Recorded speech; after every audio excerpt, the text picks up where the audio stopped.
आज मी आले होते मेथीची भाजी म्हणजे इकडे आणण्यासाठी. तर म्हटलं काढून न्यावी, पण काढण्यात की मोठी झाली नाही. छान खुडून नेली. असं का? खुडलं की तिला फुटवे खूप छान फुटतात आणि बनवली मस्त अशी मेथीची भाजी.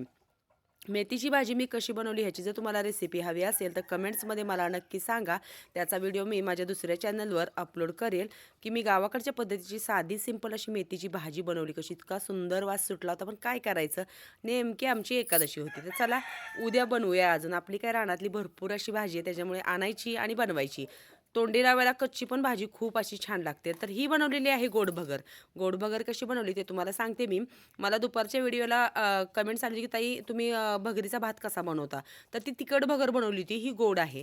गोड भगर काय करायचं, भगर छान भाजून घ्यायची, धुवायची. नंतर काय करायचं, कढईमध्ये तूप घालायचं, पाणी फोडणीला घालायचं आणि काय करायचं, ती जी आपण धुतलेली भगर आहे ती हे करायची, किंवा न पाणी घालता आधी भगर काय करायचं, धुवून कढईमध्ये घालायची, तुपामध्ये छान परतून घ्यायची आणि मग पाणी घाला आणि गूळ खिसून घालायचा. आणि आम्ही काय करतो, शेंगदाण्याचं जे कूट आहे, शेंगदाणे काय करतो मोठे असे कुटायचे आणि घालायचं, थोडीशी इलायची घालायची आणि मग पाणी घालून छान शिरा कसा आपण हे करतो तशी ही भगर शिजवायची. तर तयार झाली आहे आपली गावाकडच्या पद्धतीची गोड भगर. आम्ही काय करतो, जर तिखट नाही ना खायला आवडली तर अशी गूळ टाकून गोड भगर बनवतो. मग कोणाकोणाला मी बनवलेली चुलीवरची गोड भगर आवडली ती कमेंट्समध्ये सांगायला विसरू नका. सगळ्यांनी आमच्याकडे छान असं मस्त गोड भगर आणि मेथीची भाजी खायला नक्की या.